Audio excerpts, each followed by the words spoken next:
Most sellers mess up removing inventory. In this video, I'll give you a step-by-step way to remove inventory on Walmart.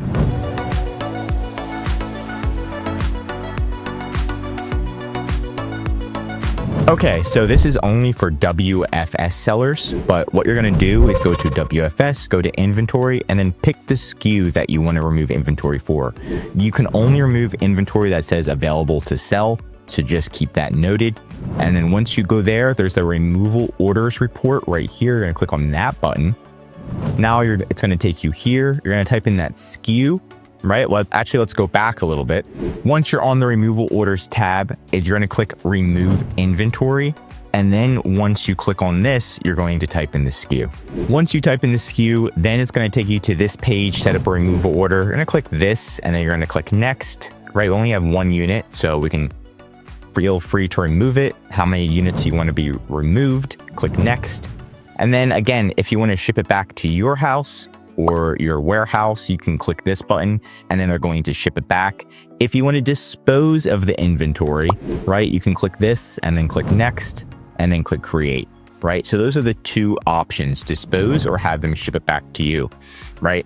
Now, do note, if you do have it shipped back to you, it may take 30, sometimes even 60 days. Walmart is faster than Amazon with removals, but you can see this one right now, it's been about 14 days and they still haven't removed 2 units right here, right? Again, this one's been about 30 days and we requested 6 units and they removed only 2.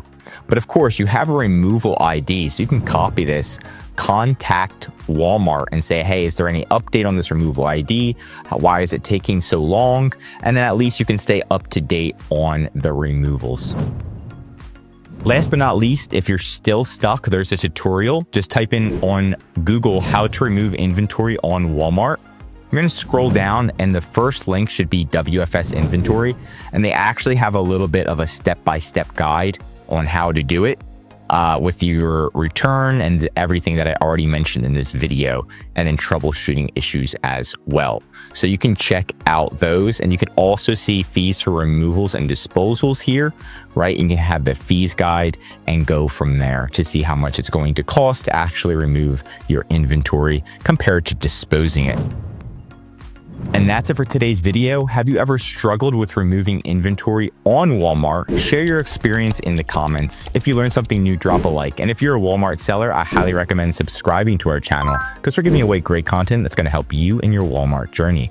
And of course, if you need any help with increasing sales, anything mentioned in this video, or just help selling on Walmart, contact EHP Consulting Group. The link is right in the description to contact us or schedule a call. One of our best services is our full A to Z Walmart account management service. This is where we'll help you get set up on Walmart. We'll make sure you're approved, your listings are created, your WFS, your listing quality score is above 81%, aka you're so optimized you're generating sales every day without running any ads. On Walmart, you can do that, and we're here to help. That's going to help you save time, money, and increase your sales with ehpconsultinggroup.com. I'm Josh Hackett, CEO, and I'm signing out.